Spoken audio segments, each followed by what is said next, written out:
सबसे पहले बात करेंगे हम लोग, पिछले क्लास में हम लोगों ने देखा था कि आकाश नीला क्यों होता है, ब्लू कलर ऑफ स्काई। तो हमने देखा था कि रैली के सिद्धांत के अनुसार लाइट का जो स्कैटरिंग है वो प्रोपोर्शनल होता है, इन्वर्सली प्रोपोर्शनल होता है वेवलेंथ के फोर्थ पावर के। तो हमने देखा कि सबसे ज़्यादा स्कैटरिंग किसका होगा, वायलेट का, उससे कम और इस तरह सबसे कम रेड का।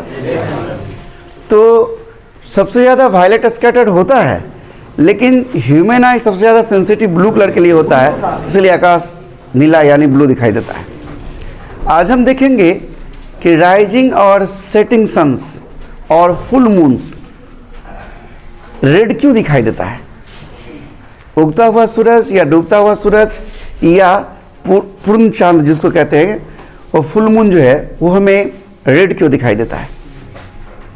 इसके पीछे यहीं पर लॉजिक समझ लीजिए कि जब सूरज उगते रहता है या डूबते रहता है तो वह हॉरिजॉन में यानी एटमॉस्फेयर में ज़्यादा डिस्टेंस कवर करता है, इसलिए ज़्यादा स्कैटरिंग होगा, तो सारा लाइट स्कैटर होकर वापस हो जाता है, लेकिन हमारी आंखों तक रेड कलर ही पहुंच पाता है। इसीलिए उगता हुआ या डूबता हुआ या फिर पूर्ण चांद हमें लाल दिखाई देता है। आइए देखिए, क्वेश्चन हमारा है,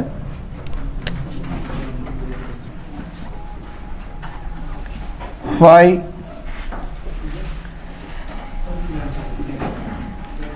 इज द राइजिंग और सेटिंग सन और फुल मून appear reddish। समझ रहे हैं? तो इसका जो जवाब होगा वो यही से होगा कि पहले तो फिगर से समझ लीजिए सारी कहानी।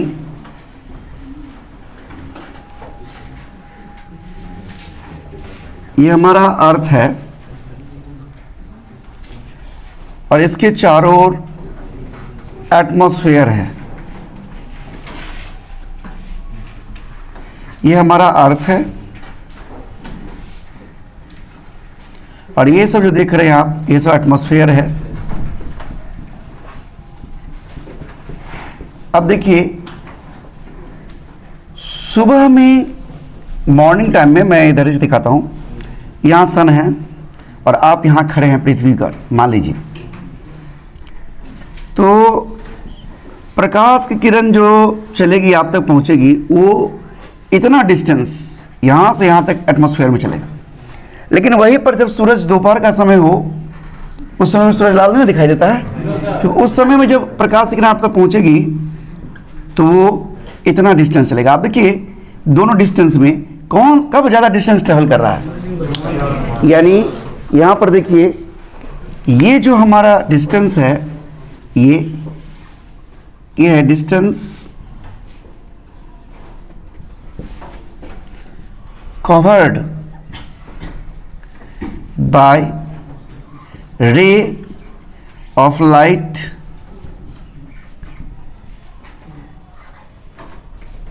प्रकाश की किरण के द्वारा चला गया दूरी है, कवर किया गया दूरी है।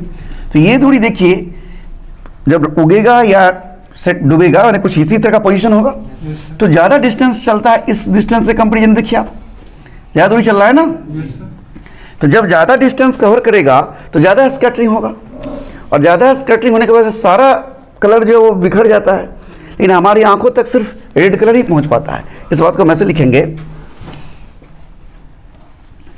At the time of sunrise और sunset, ray of light travels maximum distance in atmosphere and hence due to scattering of light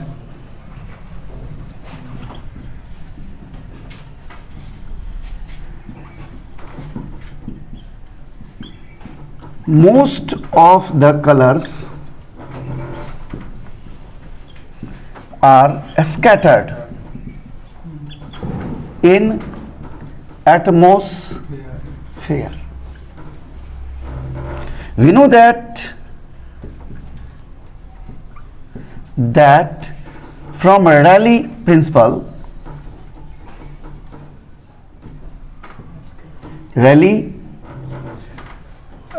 principal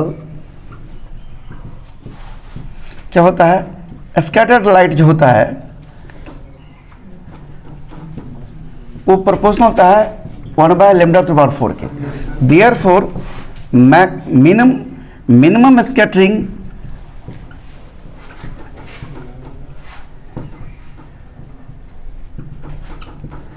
takes place for red color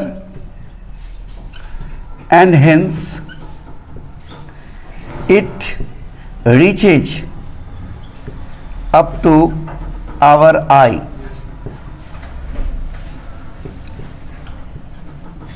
Our eyes, and hence at the time of sunrise or sunset, sun appear reddish.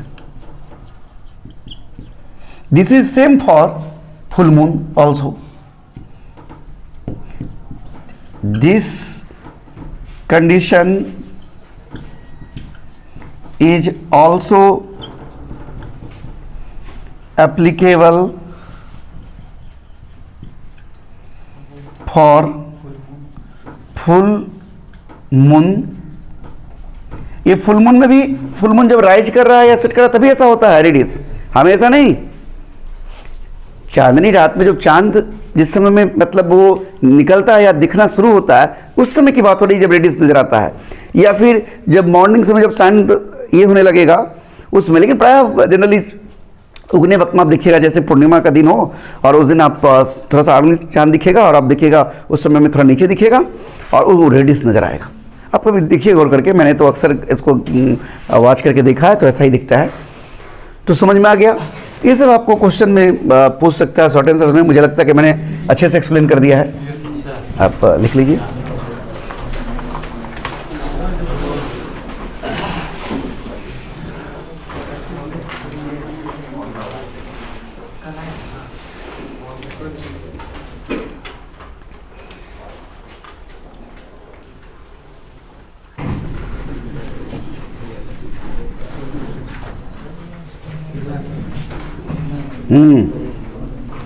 आप लोग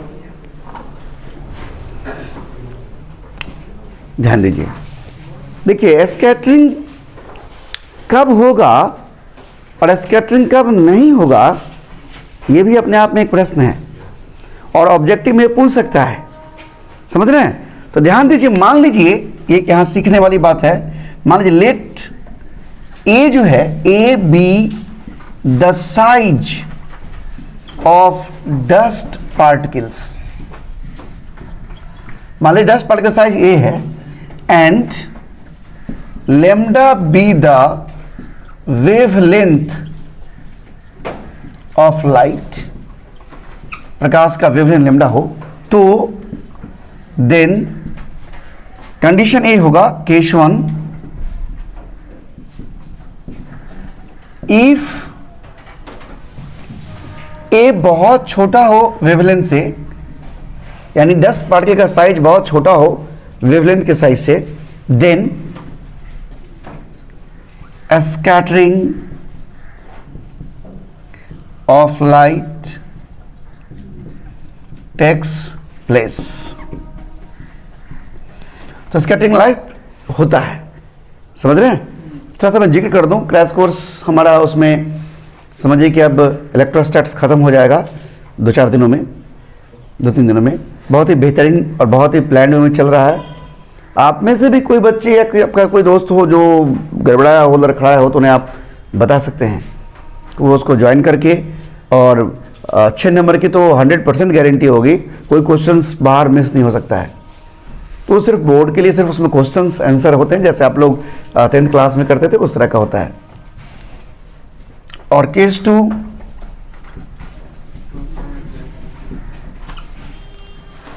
if ए का size बड़ा हो wavelength से, then scattering is not takes place, then scattering phenomenon does not takes place, scattering नहीं होता है, then scattering does not take place, scattering नहीं होता है। तो ध्यान दीजिए, जैसे कि पानी का बूंद है या बादल में ड्रॉप्स का साइज बड़ा है, बादल में ड्रॉप का साइज बड़ा है। एक्चुअली बादल क्या होता है, आप दूर से आपको क्या लगता है, बादल एक धुआं जैसा कोना जैसा होता है। अगर आप कभी पहाड़ी क्षेत्रों में टहलने गए हो तो देखे होंगे, तो उसमें अगर ड्रॉप का साइज बड़ा है तब तो ये कंडीशन हो गया, तो वहाँ स्कैटरिंग नहीं होगा, तो सभी कलर मिला जुला रहेगा, तो कैसा नजर आएगा, व्हाइट नजर आएगा। इसलिए कहती है नानी और दादी, क्या उजला मेघ लागल छो बड बरसतो, समझ गया ना, this is the reason. Clear? तो अगर यही क्वेश्चन पूछ दे तो जवाब दे दीजिएगा, इस कंडीशन को जिक्र करते हुए जवाब दीजिएगा, ओके। और ये ऑब्जेक्टिव में भी काम आ जाएगा, तो आप इसे नोट कर लें।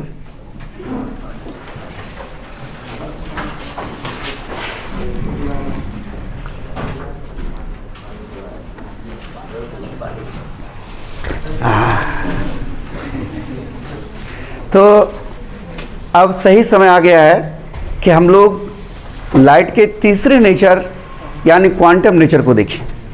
अभी तक आपने लाइट के रेक्टिलिनियर प्रोपगेशन को देखा, जिसमें परावर्तन या अपवर्तन को देखा था,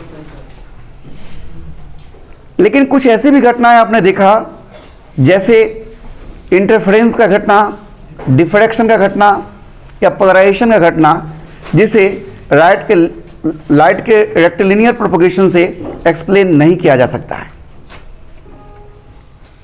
तो उसके लिए हमने हाइजेंस के थ्योरी को माना और लाइट को वेव मानकर काम किया। यानी अब तक के नॉलेज के हिसाब से हम अब लाइट को वेव मान रहे हैं, क्योंकि वेव मानने पर लाइट के परावर्तन और अपवर्तन यानी रिफ्लेक्शन और रिफ्रैक्शन को भी हम एक्सप्लेन कर पा रहे हैं। साथ ही साथ कुछ ऐसी भी घटनाएं जो कि लाइट को पार्टिकल मानकर हम नहीं एक्सप्लेन कर पा रहे थे, जैसे इंटरफेरेंस, डिफ्रैक्शन, पोलराइजेशन, अब हम उसे भी एक्सप्लेन कर पा रहे हैं। और ये समय तकरीबन 1887 ईस्वी का चल रहा है। अभी आप 1887 ईस्वी के आसपास जी रहे हैं और अभी उस समय के मान्यताओं के हिसाब से आप काम कर रहे हैं। तभी उस समय में हम लोगों के बीच उभर कर आते हैं। अब आप सोच रहे हो कि हम लोगों के बीच कैसे, क्योंकि हम लोग भी अभी 1887 में हैं, ऐसे मान करके चल रहे हैं। तो उस समय में आते हैं हेनरी हर्ट्ज। हेनरी हर्ट्ज ने कुछ ऐसी घटनाएं देखी जो अब तक के मान्यताओं पर पानी फेर दिया। क्या देखा? वहीं से क्वांटम ऑप्टिक्स का जन्म होता है। और क्वांटम ऑप्टिक्स को एक्सप्लेन जो घटनाएं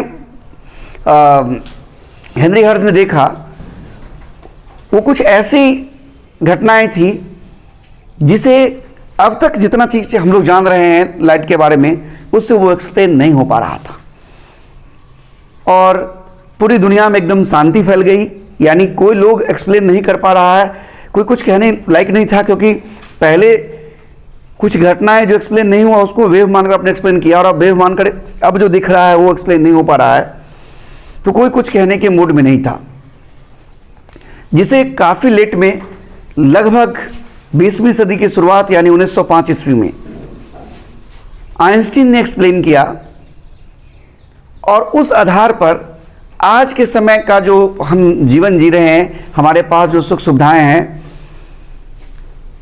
उस सब सुविधाओं में उस मान्यता को, जिस मान्यता से आइंस्टीन ने हेनरी हर्ट्ज द्वारा देखे गए घटनाओं को एक्सप्लेन किया, उस मान्यता से हम आज का जीवन, आधुनिक जीवन, मॉडर्न लाइफ जी पा रहे हैं। हमारे पास जो मोबाइल और कंप्यूटर और तरह तरह की चीज़ें हैं या इलेक्ट्रॉनिक्स, डिफरेंट तरह के जो गैजेट्स हैं, उसमें कहीं ना कहीं आइंस्टीन के उस सिद्धांत का बहुत बड़ा योगदान है। इसीलिए इसे हम मॉडर्न फिजिक्स भी कहते हैं। यानी लाइट का जो अब का लेटेस्ट नॉलेज होगा वही मॉडर्न फिजिक्स का शुरुआत होगा। यानी हम लाइट के अंतिम दौर में हैं और मॉडर्न फिजिक्स के शुरुआत में हैं। हमारा वो वक्त शुरू होता है। तो हम अभी मॉडर्न फिजिक्स शुरू करने जा रहे हैं।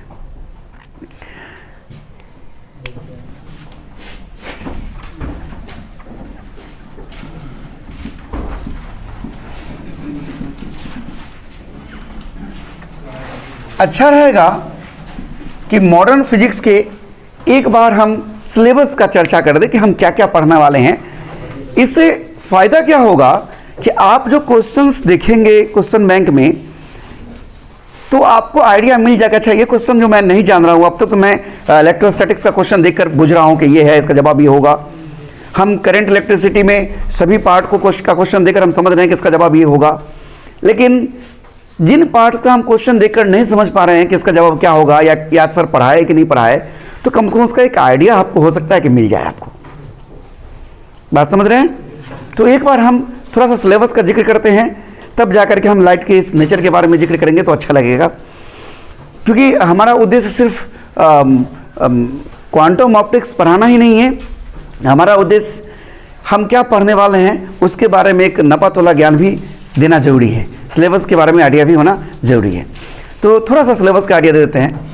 मॉडर्न फिजिक्स में सबसे पहले जो हम लोग शुरुआत करेंगे सिलेबस में, उसमें हम लोग पढ़ेंगे फोटो इलेक्ट्रिक इफेक्ट। आप हो सकता है कि बहुत सारा क्वेश्चंस देखे होंगे कि आइंस्टीन का फोटो इलेक्ट्रिक इफेक्ट का एक्सप्लेनेशन बताइए, या हेनरी हर्ट्ज का ऑब्जर्वेशन बताइए, या वर्क फंक्शन क्या है।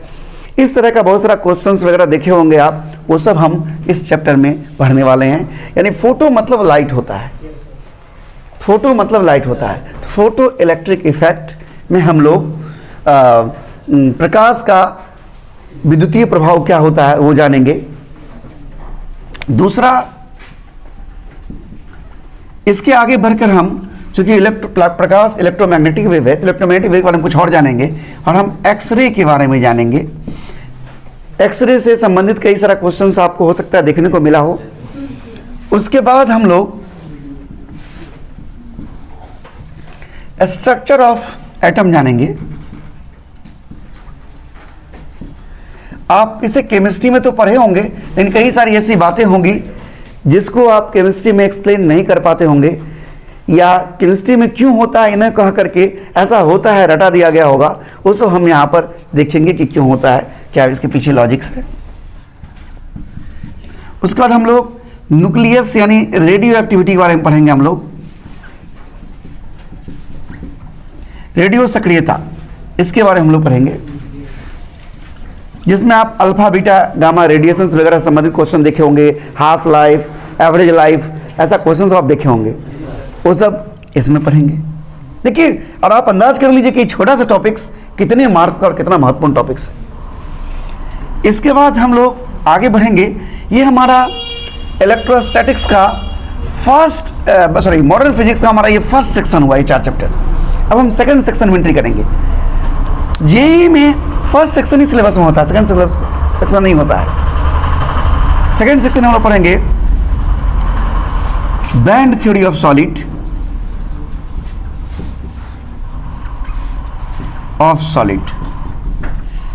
हो सकता है केमिस्ट्री ऑफ सॉलिड स्टेट्स में कुछ बातें पढ़े हों, लेकिन वहां पर कई सारे बातें जो आपको अधूरा लगा होगा वो सब यहाँ पर पूरा होगा। बैंड थ्योरी ऑफ सॉलिड में हम लोग क्लासिफिकेशन ऑफ क्रिस्टल्स देखेंगे कि कोई क्रिस्टल्स गुड कंडक्टर कब होता है, कब इंसुलेटर होता है, और कब सेमीकंडक्टर होता है। और सेमीकंडक्टर में हम लोग बहुत सारी बातें देखेंगे, जैसे P type, P N junction देखते हैं, P type, N type, P N junction, diode, transistor वगैरह सब हम लोग देखेंगे। यानी बैंड थ्योरी ऑफ सॉलिड देखेंगे इसमें हम लोग। उसके बाद क्लासिफिकेशन ऑफ क्रिस्टल्स में उसका बहुत सारी बातें देखेंगे, जैसे एन टाइप, पी टाइप, ये सब देखेंगे, और डायोड देखेंगे, ट्रांजिस्टर देखेंगे,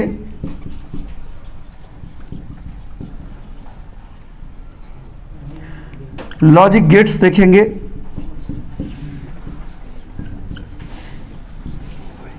आप देखते होंगे और gate, and gate, not gate, ये सब सोचते होंगे क्या होता है, ये सब बातें हम लोग पढ़ेंगे। उसके बाद मॉडर्न फिजिक्स से ही आगे बढ़ जाएं, एक इसको अलग एक टॉपिक नाम देते हैं, कम्युनिकेशन सिस्टम देखेंगे। इस कम्युनिकेशन सिस्टम में हम लोग स्काई वेव, ग्राउंड वेव, इस तरह का चीज़ सब आप देखे होंगे, मॉड्यूलेशन, डीमॉड्यूलेशंस, एनालॉग, डिजिटल वगैरह सब का चर्चा देखे होंगे आप। तो ये सब हम लोग इसमें देखेंगे। तो इस सब से संबंधित जितने भी क्वेश्चंस आपको दिखेंगे वो सब हम इस मॉडर्न फिजिक्स में पढ़ने वाले हैं। बात समझ रहे हैं? तो ये हमारा इसका सिलेबस है और हम अभी फोटो इलेक्ट्रिक इफेक्ट से अपने सफ़र की शुरुआत करेंगे।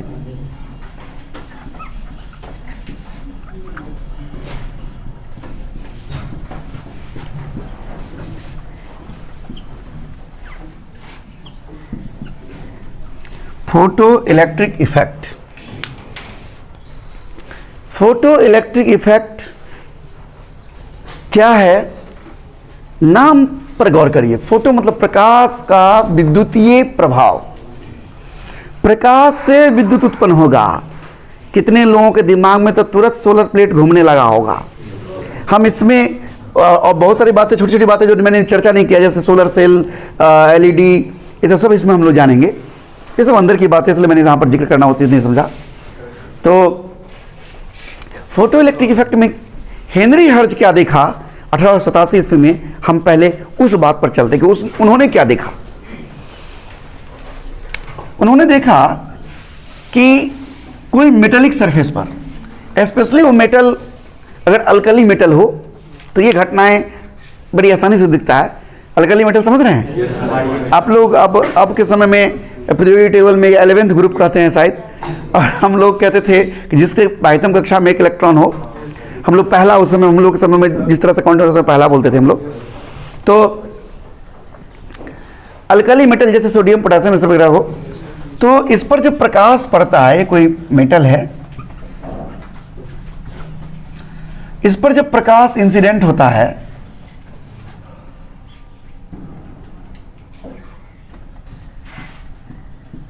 तो इस सतह से इलेक्ट्रॉन निकलता है।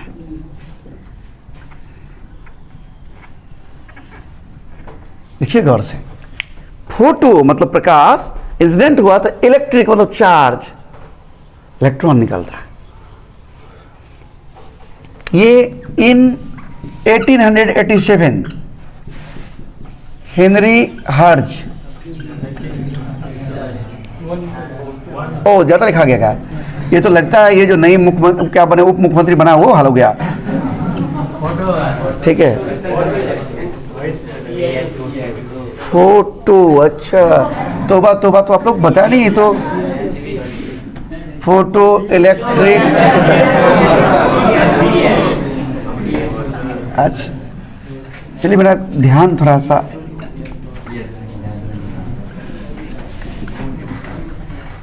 ये तो आप लोग मार्केट में मेरा एकदम थूथू हो जाएगा। तो चलिए, होता क्या है कि पुराने वक्त में क्या लिख रहे हैं उस पर ध्यान नहीं रखकर क्या बोल रहे हैं शब्दों पर ध्यान देना पड़ता है। इस वजह से ऐसी भूल कभी कभी हो जाया करता है। तो फोटो इलेक्ट्रिक इफेक्ट 1887 में हेनरी हर्ट्ज क्या देखा, हम उस पर भी बात कर रहे हैं। तो लाइट इंसिडेंट हुआ तो मेटेलिक सरफेस से इलेक्ट्रॉन इजेक्ट हुआ। तो हेनरी हर्ट्ज ने देखा कि जो इलेक्ट्रॉन निकल रहा है, इलेक्ट्रॉन भिन्न भिन्न गतिज ऊर्जा से निकल रहा है, अलग अलग काइनेटिक एनर्जी। हो सकता है कोई इलेक्ट्रॉन निकलते निकलते रुक जाता है, काइनेटिक एनर्जी 0, कोई तेजी से निकला, कोई उससे कम स्पीड से निकला। तो भिन्न भिन्न गतिज ऊर्जाओं से निकलता है। और इस इलेक्ट्रॉन के वजह से जो करंट फ्लो करेगा उसे फोटो इलेक्ट्रिक करंट कहते हैं। समझ रहे हैं? और इस इलेक्ट्रॉन को फोटो इलेक्ट्रॉन कहते हैं। प्रकाश की वजह से इलेक्ट्रॉन निकला, बोलते हैं फोटो इलेक्ट्रॉन। बात समझ रहे हैं? इस फोटो इलेक्ट्रॉन के पास जो करंट है वो फोटो इलेक्ट्रिक करंट है। समझ रहे हैं? तो उन्होंने देखा कि भिन्न भिन्न गतिज ऊर्जा से निकल रहा है। फिर उन्होंने होशियारी किया, कौन? हेनरी हर्ट्ज ने प्रकाश के इंटेंसिटी को घटाया, तीव्रता को घटाया। ज़्यादा प्रकाश पड़ा तो उसको प्रकाश की मात्रा कम कर दिया, इंटेंसिटी कम किया। तब भी देखा कि गतिज ऊर्जा जो अधिक से अधिक जो गतिज ऊर्जा जितना पहले था ज़्यादा प्रकाश में, कम प्रकाश में भी, मैंने प्रकाश की इंटेंसिटी, कम प्रकाश बोलना उचित नहीं होगा, प्रकाश की इंटेंसिटी कम कर देने पर भी, तीव्रता कम कर देने पर भी अधिकतम काइनेटिक एनर्जी उतना ही रहता है। इंटेंसिटी का कोई असर हो ही नहीं रहा है। जबकि वेव थ्योरी में आपने देखा है कि इंटेंसिटी जो है वो एम्पलीट्यूड के स्क्वायर के समानुपाती होता है। और साथ ही साथ चूंकि मैंने अभी आपको 12 के हिसाब से भी लाइट मैंने पढ़ाया है, 11th में भी कुछ वेव पढ़ाया था, तो काइनेटिक एनर्जी जो होता है, काइनेटिक एनर्जी वो होता है हाफ एम ओमेगा स्क्वायर ए स्क्वायर, और ए क्या एम्पलीट्यूड है, यानी कह सकते हैं हाफ एम ओमेगा स्क्वायर। यहाँ पर इंटेंसिटी सब दिखा जाएगा, यानी काइनेटिक एनर्जी का तो इंटेंसिटी संबंध होना चाहिए। अरे इंटेंसिटी एम्पलीट्यूड के स्क्वायर का है, और ये एम्पलीट्यूड पर निर्भर करता है काइनेटिक एनर्जी। तो इलेक्ट्रॉन का जो काइनेटिक एनर्जी है वो तो एम्पलीट्यूड पर निर्भर करना चाहिए। वेव थ्योरी यही कह रहा है, लेकिन ऐसा नहीं हो रहा था। बताइए, आप वेव कह रहे हो तो वेव में ऐसी बात है, तो काइनेटिक एनर्जी में तो इंटेंसिटी का असर होना चाहिए, पर इंटेंसिटी घटाने पर भी अधिकतम काइनेटिक एनर्जी में अंतर नहीं हो रहा था। ये तो शॉकिंग था। जब वेव है तो फिर अंतर क्यों नहीं? अब तक तो आप वेव मान रहे हैं, सारी घटनाएं वेव से एक्सप्लेन कर रहे हैं, लेकिन यहाँ पर आप कुछ बोल नहीं पा रहे हैं। साथ ही साथ उन्होंने देखा क्या कि इंटेंसिटी का तो असर नहीं हुआ, लेकिन लाइट का फ्रीक्वेंसी घटाने पर, फ्रीक्वेंसी दोनों मंत्र बुझा रहा है, फ्रीक्वेंसी घटाने पर, आवृत्ति घटाने पर अधिकतम काइनेटिक एनर्जी का मान घटते जाता है। जैसे जैसे फ्रीक्वेंसी घटते जाएगा अधिकतम काइनेटिक एनर्जी भी घटते जाएगा, लेकिन एक निश्चित सीमा से कम जब काइनेटिक एनर्जी कर देते हैं तो इलेक्ट्रॉन का निकलना ही बंद हो जाता है, इलेक्ट्रॉन निकलना ही बंद कर देता है। इसका मतलब कोई खास, हर मेटल के लिए कोई खास फ्रीक्वेंसी है जहां के बाद इलेक्ट्रॉन निकलना शुरू होता है, और उससे कम होने पर नहीं निकलता है। तो वह कम से कम फ्रीक्वेंसी का नाम उन्होंने थ्रेशोल्ड फ्रीक्वेंसी दिया, थ्रेशोल्ड फ्रीक्वेंसी। और फ्रीक्वेंसी बढ़ने पर काइनेटिक एनर्जी बढ़ता है। अब बताइए, अभी कौन सा नियम होगा? फ्रीक्वेंसी बढ़ने पर बढ़े, इंटेंसिटी पर निर्भर नहीं करे।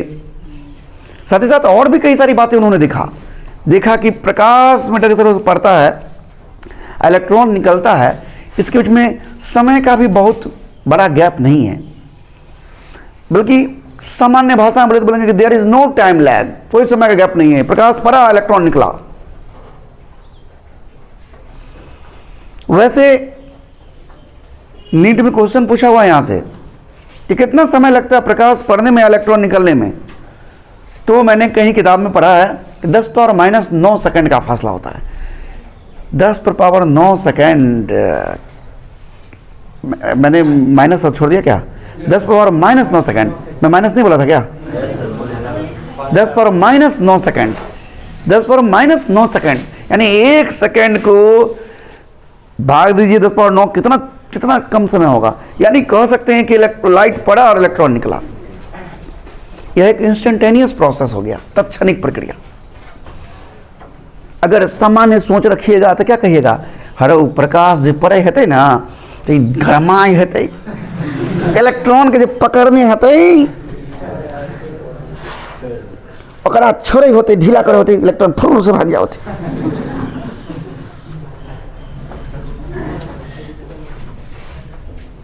बहुत सारे केमिस्ट्री वाले ऐसे ही पढ़ाते हैं तो उनका यही काट है कि it is instantaneous process, time lag तो है ही नहीं, तो गर्म आएगा क्या? गर्म करके इलेक्ट्रॉन निकलता तो बोलते थर्मो आयनिक इमिशन, वो दूसरा चीज़ हो गया।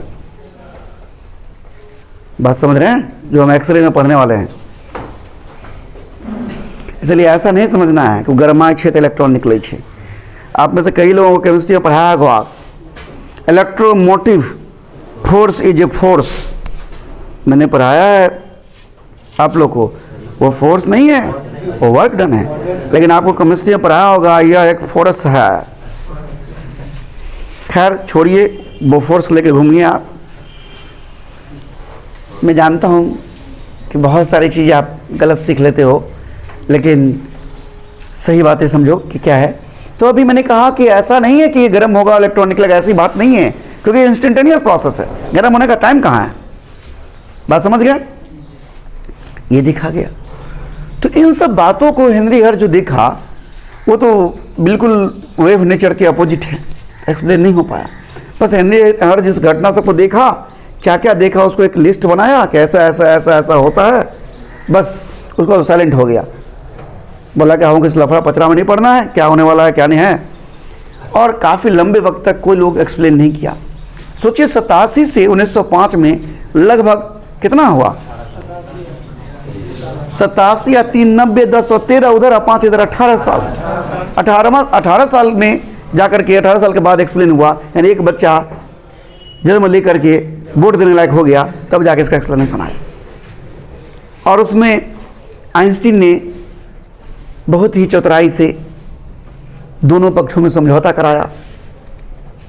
आइंस्टीन ने कहा कि लाइट देखो कभी कभी वेव है और कभी कभी पार्टिकल भी है, दोनों चीज है, यानी डुअल नेचर ऑफ लाइट। प्रकाश के दोनों गुणों के बारे में उन्होंने कहा। और इसको एक्सप्लेन करने के लिए उन्होंने मैक्स प्लैंक्स, नाम सुने होंगे आप लोग, इसका प्लैंक्स का क्वांटम थ्योरी है, प्लैंक्स क्वांटम थ्योरी। मैंने मैक्स प्लैंक्स के बारे में कुछ अध्ययन किया है, तो बहुत ही आश्चर्यजनक बात है, एक बहुत गजब के मैथमेटिशियन थे वो। उन्होंने एक लॉजिक से उन्होंने जो बात कहा, वो बाद में चलकर वो आंकड़ा बहुत हर जगह वैलिड हो गया। वो जो बोलते हैं ना h/2π, वो उन्होंने लॉजिकली कहा था, पहले गेस करके कहा था। बहुत बड़े मैथमेटिशियन थे, उनका एक अनुमान था और वो आगे चलकर बहुत बड़ा रोल प्ले किया, हर जगह है वो। तो आइंस्टीन ने यहाँ पर बहुत ज़्यादा माथा नहीं लगाया। उन्होंने दोनों के बात में समझौता कराया कि काला माथा खपा रहे हो, तो पहले पार्टिकल मान रहा था, बाद में तो वेव मान रहा था, अरे दोनों मानो, कभी ही कभी हो।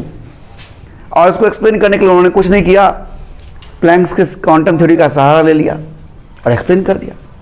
और इस एक्सप्लेनेशन के लिए आइंस्टीन को फिजिक्स में नोबेल प्राइज मिला, क्योंकि आइंस्टीन का ये बहुत बड़ा कार्य नहीं है। आइंस्टीन के द्वारा किया गया एक छोटा कार्य है, फोटोइलेक्ट्रिक इफेक्ट। आइंस्टीन का सबसे बड़ा कार्य है रिलेटिविटी, सापेक्षता का सिद्धांत, जो आज भी किसी यूनिवर्सिटी में पढ़ाई नहीं होती है और उस जमाने में भी नहीं होती थी। आज होता है स्पेशल थ्योरी, उसका जो है वो पढ़ाई होता है, हम लोग भी स्पेशल थ्योरी पढ़े हैं, लेकिन जो मेन थ्योरी है वो आज भी पढ़ाई नहीं होती है, क्योंकि उन जमाने में भी लोगों को समझ में नहीं आता था, आज भी समझ में नहीं आ रहा है। इसीलिए आइंस्टीन को इसके लिए नोबेल प्राइज नहीं मिला, लेकिन आइंस्टीन का ये बहुत बड़ा कार्य था। चूँकि आइंस्टीन का बहुत बड़ा कद था, बहुत बड़ा प्रतिष्ठा था, बहुत सम्मान था, आइंस्टीन को नोबेल प्राइज तो देना ही था। तो ये फोटोइलेक्ट्रिक एक छोटा सा बहाना था और इसके लिए उनको नोबेल प्राइज मिला। हालांकि ये छोटा कार्य ही सही, लेकिन वर्तमान दौर के फिजिक्स का दरवाज़ा खुलता है यहाँ से। यहीं से आज के ज़माने में जो हम ज़िंदगी जी रहे हैं सुख सुविधाओं से, वो सारी सुविधाएं यहीं से आगे बढ़ता है। बात समझ रहे हैं? तो हमारे पास समय हो तो मैं आगे बढ़ाऊं बात, लेकिन मुझे लगता है कि अच्छा रहेगा कि कल से मैं यहाँ से शुरू करूँगा। आज मैं पूरा एक स्टोरी, जो बात समझाया है मैंने आज, कल से अब इस बात को लिखाऊंगा कि ऐसी ऐसी घटनाएं ऐसी ऐसी है। ठीक है? ओके, एक आइडिया मिल गया ना? तब रहेगा।